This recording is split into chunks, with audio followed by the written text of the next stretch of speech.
Can someone help me figure this out?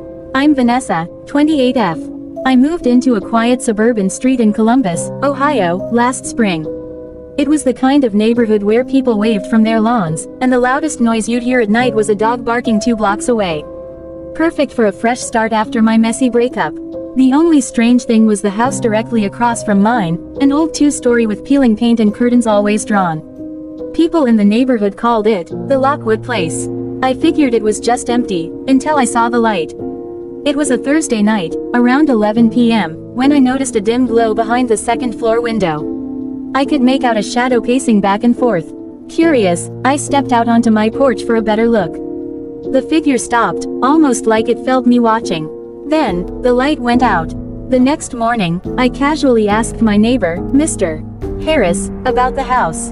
He stiffened and told me no one had lived there for years, not since the Lockwood family moved away. When I pressed for details, he just said, "You should leave that place alone." Over the next week, I couldn't help but watch the house. The light came on every few nights, always in that same room, always with the shadow pacing. On Saturday, I saw something different. The curtain moved, and a hand pressed against the glass. It was pale, almost ghostly. I called my best friend, Jenna, and convinced her to come over. Around midnight, we sat in my living room with the lights off, watching the house like it was our own little horror movie. Then, out of nowhere, the front door of the Lockwood Place creaked open. A man stepped out, tall, wearing a faded brown coat. He looked both ways down the street before turning back into the house, and pulling something out. It was a girl. Her hair was long and tangled, and she looked maybe 16.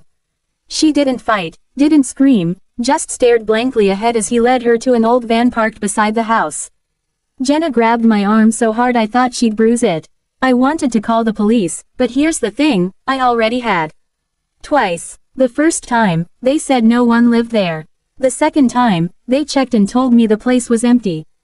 So who was she? Jenna and I jumped in my car and tried to follow the van, but by the time we reached the corner, it was gone. We drove around for an hour, searching, but found nothing. When we came back, the house was completely dark. The next morning, I found something strange in my mailbox, a single Polaroid photo. It was of me, standing on my porch the night before, staring across the street. If you want to know what happens next, please like, follow, and subscribe for part 2.